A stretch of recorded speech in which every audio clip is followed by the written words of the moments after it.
오늘도 주님께 나와 하나님을 예배하는 우리 모든 성도님들에게 하나님의 크신 은총과 평강이 넘치기를 바랍니다. 미국의 유명한 소설 큰바위 얼굴이라고 하는 단편 소설이 있습니다. 어느 한 산중 마을에, 아마도 우리 동네와 비슷한 마을인 것 같아요.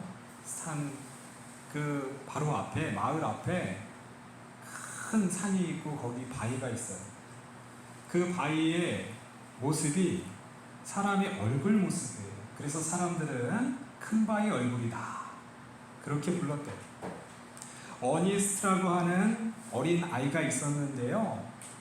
그 마을에서 들려오는 소문, 언젠간 저 큰바위 얼굴과 같은 자애롭고 인자한 훌륭한 사람이 이 마을에서 나올 것이다. 어렸을 때부터 이 어니스트라고 하는 이 아이는 그 얼굴을 닮은 인물이 언제는가 기다렸다고 합니다. 어린 적 어떤 아주 부자, 상업을 하면서 크게 된 부자가 게더골드라고 하는 사람이 왔대요. 저 사람이 큰바위 얼굴이구나. 그런데 가만히 보니까 그렇게 인품이 좋지가 않아요. 그냥 천박한 부자일 뿐이에요. 조금 지나다가 또 이제는 훌륭한 장군, 군인의 그 장군이 마을을 와요. 저 사람이다. 저 사람이 바로 그 큰바위 얼굴이겠지. 근데 알고 보니까 그 장군도 권력욕에 가득 차 있는 그런 사람이었어요. 알고 보니까. 나중에 좀 지나보니까 어떤 정치인도 있었고 시인도 있었지만 그들도 다 그렇게 좋은 인품이나 자애로운 그런 사람은 아니었더라. 그 큰바위 얼굴에 닮은 사람을 평생을 기다리며 이 어니스트는 그저 묵묵히 몫으로서 자기의 일을 성실하고 부지런하게 그렇게 살았습니다. 늙어서 이 어니스트가 이제 마을 사람들을 이제 얘기를 자주 하면서 격려하고 위로하고, 그러니까 말을 아주 잘하면서 이렇게 좋은 설교자로 살았다고 해요. 그러니까 마을 사람들이 얘기하는 거예요. 어니스트를 보면서 당신이 가장 많이 닮았다. 당신이 바로 저 큰바위 얼굴이다. 물론 이제 어니스트는 나는 아니다, 겸손하게 얘기하지요. 나는 아니다라고 말했지만 가장 많이 닮은 사람은 유명한 부자 상인도 아니었고 정치인도 아니었고 군인도 아니었고 어니스트였더라. 이런 얘기예요. 평생을 저 바위의 얼굴을 바라보면서 누가 저렇게 닮은 훌륭한 인물이 나타날까를 바라보았던 어니스트가 바로 큰바위 얼굴이 되었더라. 이제 많은 이야기를 담아주고 있는 소설입니다. 그렇습니다. 우리의 인생을 살면서 누구를 바라보는가, 어떤 사람을 존경하느냐는 굉장히 중요해요. 왜냐하면 우리는 존경하는 사람을 닮아가기 때문입니다.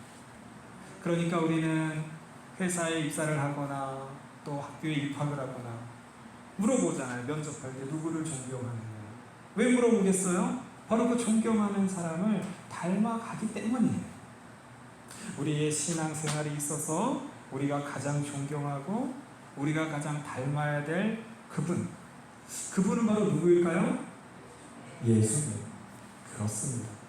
오늘 히브리서 12장 2절에서 분명히 말해요. 믿음의 주요 또 온전케 하시는 이인 예수를 바라보자.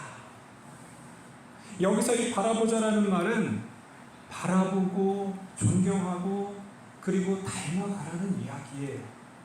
우리도 예수님을 바라보고 예수님을 계속해서 존경한다면 우리도 예수님처럼 살아가고 예수님을 조금씩 닮은 우리의 삶을 살아가고 있는데요. 그것이 바로 우리 인생의, 우리 신앙의 가장 중요한 목표가 되어야 된다는 거예요. 우리가 히브리서의 말씀을 몇 번 이렇게 같이 나누면서 대략적으로 히브리서에서 가장 중요한 것은 예수님이라고 했어요. 우리 처음에 우리 첫 장을 함께 하시면서 예수님이 하나님께서 구약의 말씀을 대언했던 누구보다 더 크시다? 선지자. 잘 기억하시네요. 선지자보다 더 훌륭하다. 또 선지자에 또 누가 있었죠? 선지자랑 하나님께서 직접 말씀을 대언하는 천사, 사자. 하나님의 천사보다 더 위대하신 분. 왜냐하면 예수님은 하나님의 아들이시기 때문입니다. 또한 우리 예수님께서는 대제사장보다 더 크신 분이다. 왜냐하면 우리 예수님은 자신의 몸을 우리를 위하여 산제사로 모든 죄악을 씻어주시는 바로 그 대제사장이셨기 때문이라는 거예요. 또한 우리의 연약함을 아시고 우리를 불쌍히 여기시고 우리를 동정하시는 분이기 때문에 대제사장보다 훨씬 크신 분이다. 히브리서에서 1장부터 예수님에 대한 이야기만 하고 있어요. 구약에 있는 모든 인물들, 그보다 가장 뛰어난 분이 바로 예수님이었다. 그걸 이야기하고 있어요. 오늘 특별히 우리가 왜 예수님을 바라봐야 되는지 두 가지, 바로 그것을 우리가 함께 나누고자 하는데요. 예수님은 믿음의 주였다. 믿음의 주요. 믿음은 바라는 것들의 실상이다. 우리가 히브리서 11장에서 믿음에 대한 이야기를 했잖아요. 그러면서 많은 선진들이 믿었다. 보이지 않는 것을 믿었다. 보이지 않고 그러나 놀라운 하나님의 상급을 바랬고 살았다. 그 지난주에 얘기잖아요. 그러면서 3명의 선진들 중에 첫 번째 인물이었던 3사람을 우리가 함께 나누었습니다. 첫 번째 사람 바로 가인의 아들 동생이었던 아벨. 믿음으로 더 좋은 제사를 드렸다고 하는 아벨. 그리고 하나님께서 그와 동행하심으로 죽임을 보지 않고 들림을 받았던 에녹. 하나님의 말씀을 믿고 방주를 지었던 노아. 이 3사람의 공통점은 의인이었어요. 의인.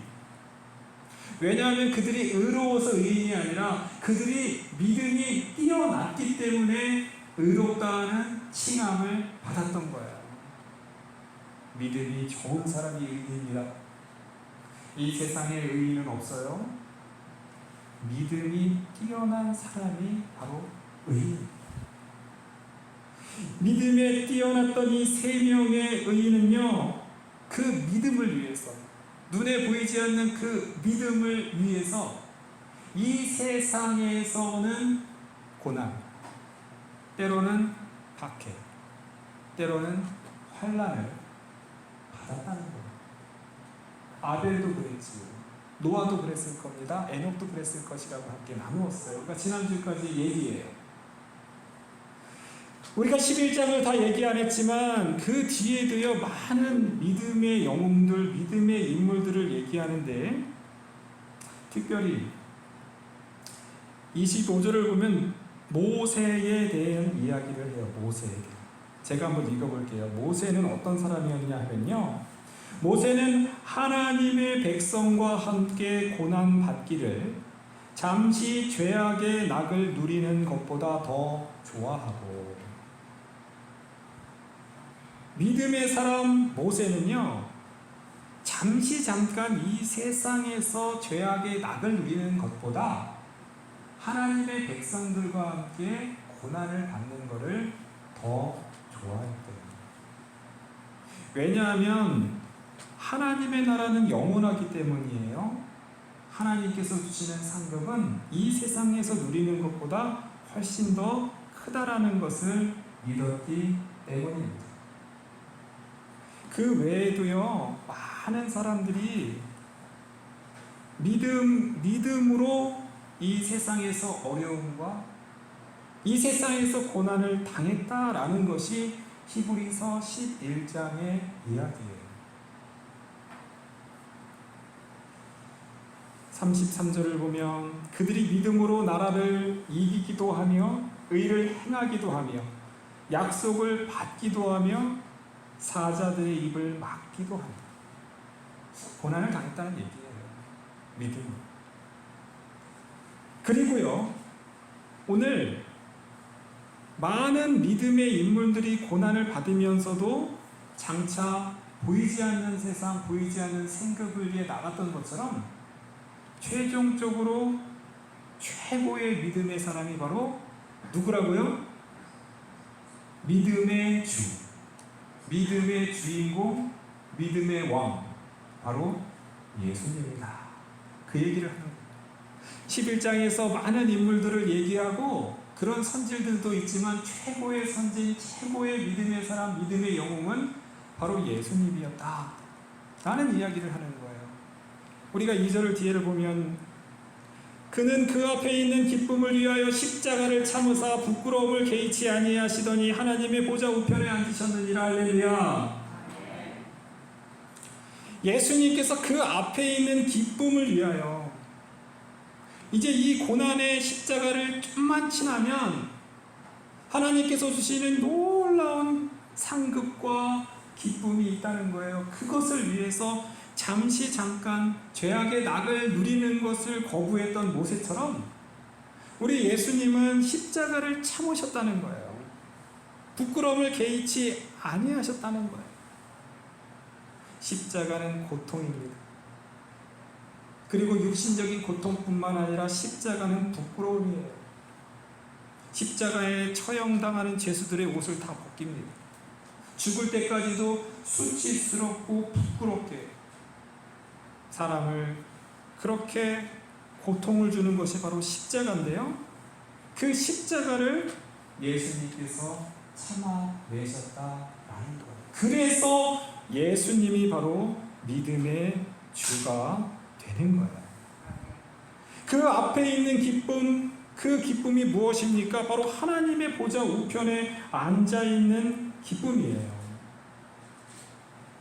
우리가 잘 알고 있는 빌립보서 2장 10절 11절 말씀이 있잖아요.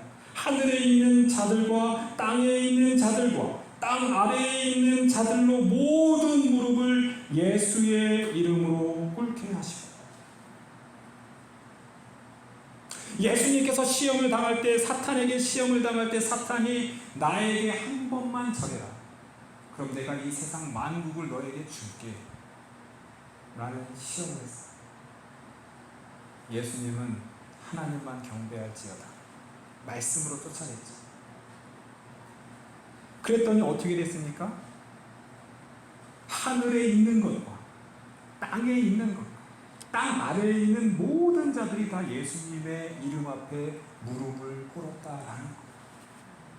사탄은 예수님의 세상 그 짧은 시간, 잠시 잠깐 동안 이 세상의 모든 권력을 주겠다라고 약속했지만 하나님은 그게 아니라는 거예요. 하늘 위에 있는, 이 세상에 있는 모든 만국, 심지어 땅 아래에 있는 모든 것까지 다 예수님 이름 앞에 무릎을 꿇게 하셨다라는, 이게 바로 믿음인 거예요. 할렐루야. 이것을 바라보고 이것을 보이지 않지만 내가 믿습니다 라며 나아가는 사람들이 바로 믿음의 사람들이었다라는 거예요. 자, 두 번째로 우리 예수님을 왜 우리가 바라봐야 되느냐? 바로 예수님은 우리를 온전하게 하시는 분이기 때문입니다. 예수님이 우리를 온전하게 하십니다. 우리는 예수님께 나아갈 때 온전해질 수 있어요. 앞에서 얘기했잖아요. 예수님은 우리와 똑같은 육신을 가지고 이 땅을 사셨던 분이라고요. 우리와 똑같이 사탄에게 시험을 받습니다. 세상의 유혹을 받아요. 그러나 그 모든 유혹과 그 모든 미혹 이겨냈잖아요. 그러므로 우리를 동정하실 수 있고 우리를 이해하실 수 있고 불쌍히 여길 수 있다는 거예요. 우리가 예수님께 나아갑니다. 왜 나가겠습니까? 우리가 불완전하기 때문이에요. 우리가 연약하기 때문이에요. 그러나 우리 예수님께서는 우리의 연약함을 정죄하거나 우리의 연약함을 꾸짖거나 그러는 분이 아니라 우리를 위로하시고 우리를 동정하시고 우리를 불쌍히 여겨주심으로 우리를 온전한 길로 인도하여 주신다는 거예요. 우리가 인류 역사를 예수님 오신 이후의 시대와 예수님 오시기 이전의 시대로 나눕니다. 예수님 오신 이후의 시대를 AD, 지금 우리가 2022년을 산다면 예수님께서 오신 이후 2022년이 된 거예요. 예수님 오시기 이전의 시대를 BC라고 합니다. 거꾸로 계산하는 거예요. 거꾸로 계산. BC 500년 하면 예수님이 오시기 전 500년. 예수님 오시기 이전과 이후가 바로 전 세계 역사의 기준이에요. 기준입니다. 마찬가지로 성경도 똑같아요. 바로 예수님 오시기 이전의 선진들, 그리고 예수님 오신 이후의 하나님의 백성들, 저와 여러분도 포함이 됩니다. 이렇게 세상이 나뉘어지는 거예요. 예수님 오시기 이전의 사람들의 바로 구약을 살았던 히브리서 11장에서 이야기하는 믿음의 선진들이라는 거죠. 근데요, 우리 성도님들 39절을 보세요. 39절. 11장 39절. 11장의 마지막에서는 좀 알쏭달쏭한 이야기를 해요. 39절 제가 한번 읽어보겠습니다. 이 사람들은, 여기서 이 사람들이란 믿음의 영웅들, 믿음의 선진들이에요. 다 믿음으로 말미암아 증거를 받았으나 약속된 것을 받지 못하였으니, 약속된 것을 받지 못했대요. 자, 이것을 어떻게 해석하느냐? 그들은 그 당시에 하나님께서 주신 그 완전한 구원과 완전한 천국을 경험하지는 못했다. 그렇게 해석할 수 있어요. 그렇죠? 모세도 결국은 약속의 땅에 들어가지 못했잖아요. 믿음으로 살았지만 완전한 하나님의 구원은 다 경험하지 못했어요. 또 이 약속된 것은 예수님으로도 해석할 수 있어요. 예수님을 보지 못한 그 이전의 사람들, 그들은 예수님을 못 본 거예요. 약속하신 구원자 메시아이신 예수님을 만나지 못하고 죽었어요. 그렇게도 해석할 수 있다는 거예요. 자, 그리고 40절이 좀 어렵습니다. 40절을 보면요, 자, 함께 읽을까요? 40절, 우리 11장 40절 함께 한번 읽어보겠습니다. 시작.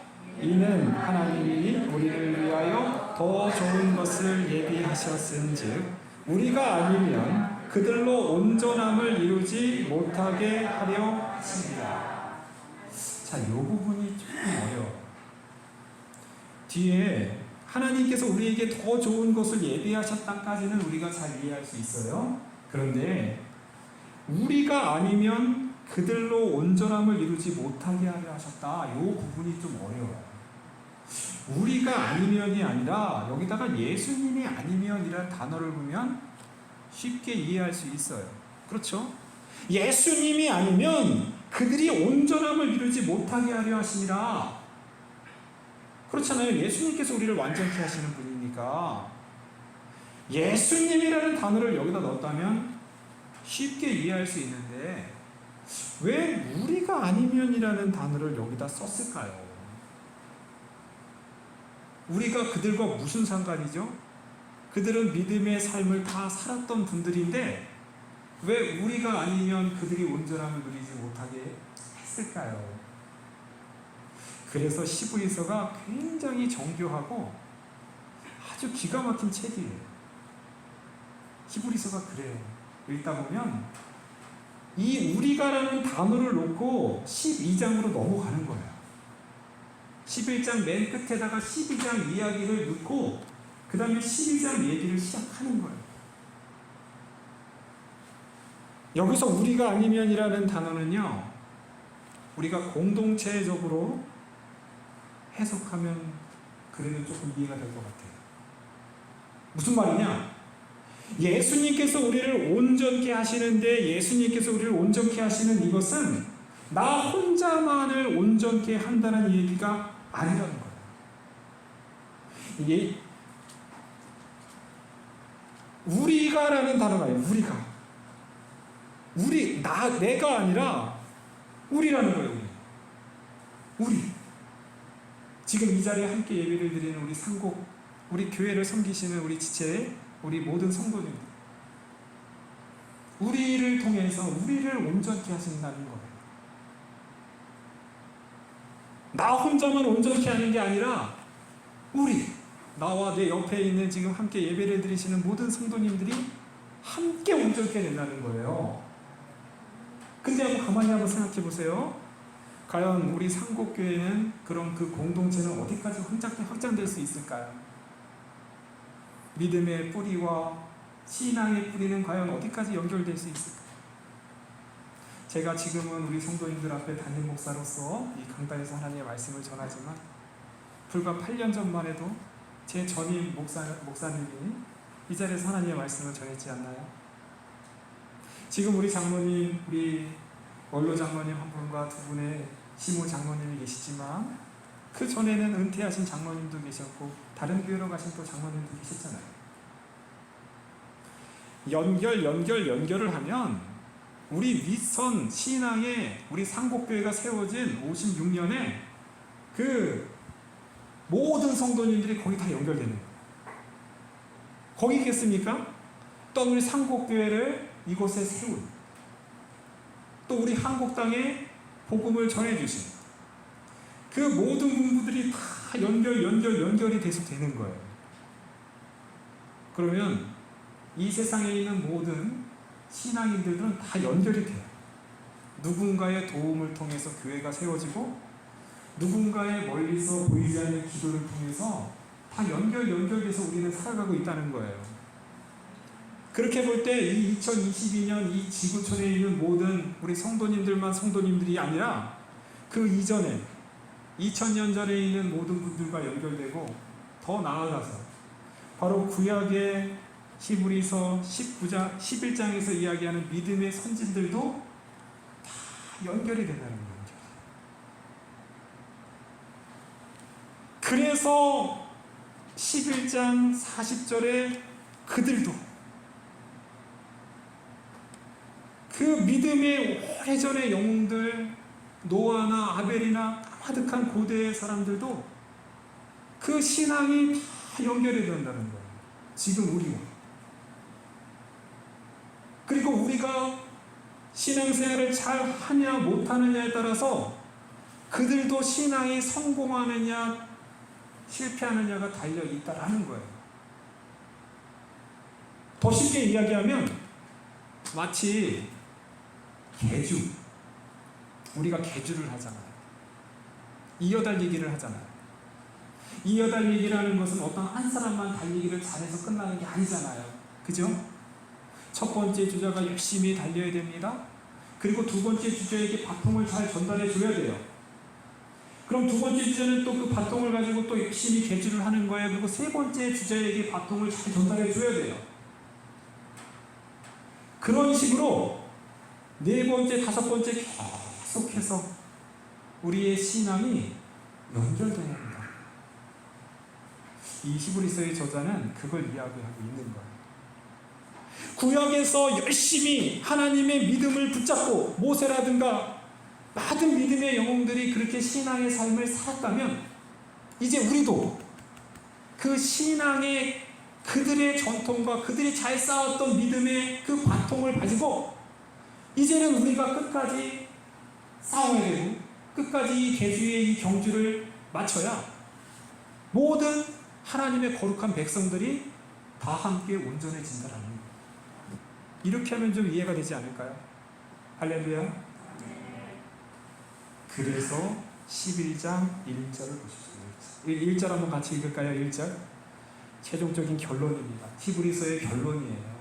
히브리서 12장 1절 함께 읽겠습니다. 시작. 이러므로 우리에게 구름같이 둘러싼 허다한 증인들이 있으니 모든 무거운 것과 얼매이기 쉬운 죄를 벗어버리고 인내로써 우리 앞에 강한 경주를 하며. 할렐루야.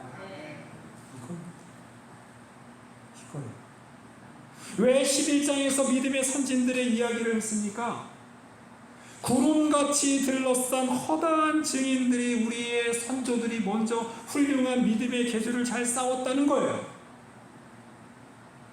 그러니까 이제 우리는 그들의 귀한 믿음을 잘 전수하고, 이제 우리 앞에 놓여있는 무거운 것들과 얼매이기 쉬운 죄를 벗어버리고 인내로써 우리 앞에 당한 경주를 하라.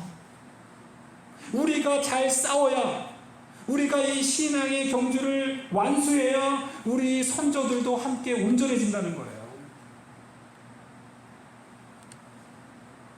그러므로 믿음의 주에 온전케 하시는 이 예수를 바라보고 우리에게 주어진 믿음의 경주, 선조들이 우리에게 부탁한 그 믿음의 계주를 포기하지 말고, 힘들다고 어렵다고 주저앉지 말고 끝까지 이 귀한 믿음을 이어서 경주해라, 달려가라 라는 거죠. 사랑하는 성도님, 우리의 신앙은 혼자 싸우는, 혼자 경주하는 달리기가 아니에요.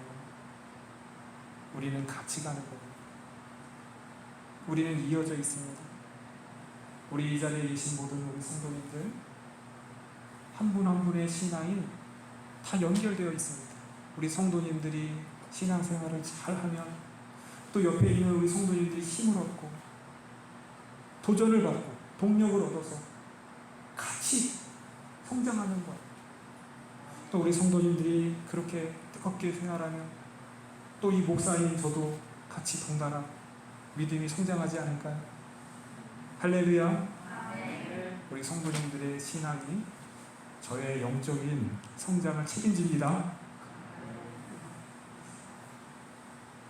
우리는 그래서 함께 서로를 격려하면서 믿음이 좀 연약해지고 나약해지고 힘들어지고 주저하는 분이 있다면 격려하고 위로하고,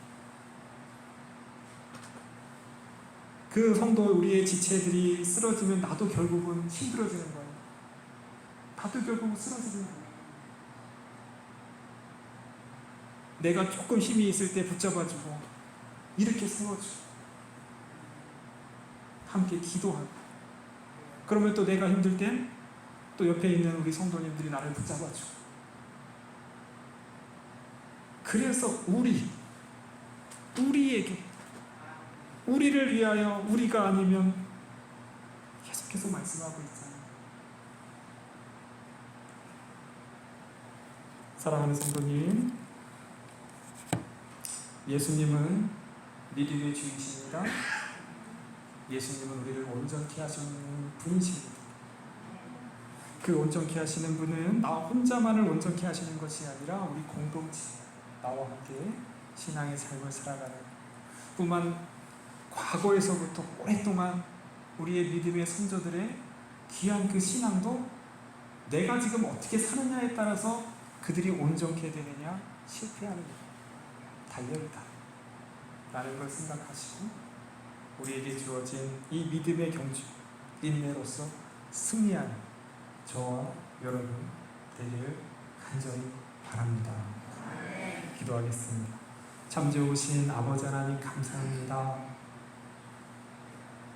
구약의 많은 선진들이 그토록 바라셨던 우리 예수님을 보지 못하고 죽었는데, 우리는 그 귀하신 예수님의 삶을 알고, 우리는 배우고, 우리는 그렇게 믿을 수 있게 하여 주시니 감사합니다. 믿음의 주이시며 우리를 온전케 하시는 우리 주님 예수님만 바라보며 나아갈 수 있게 하여 주시옵소서. 때로는 힘듭니다, 지칩니다, 넘어질 때가 있지만, 그러나 우리 예수님을 바라보며 예수님께 나아갈 때 우리를 온전케 하여 주십니다. 나뿐만 아니라 나와 함께 신앙생활은 우리 상고 공동체, 또한 구약에서부터 있었던 모든 믿음의 동역자들, 우리가 함께 승리할 수 있게 하기 위하여 서로를 격려하며 위로하며 나아가는 주님의 거룩한 백성 되게 하옵소서. 예수님의 이름으로 기도합니다.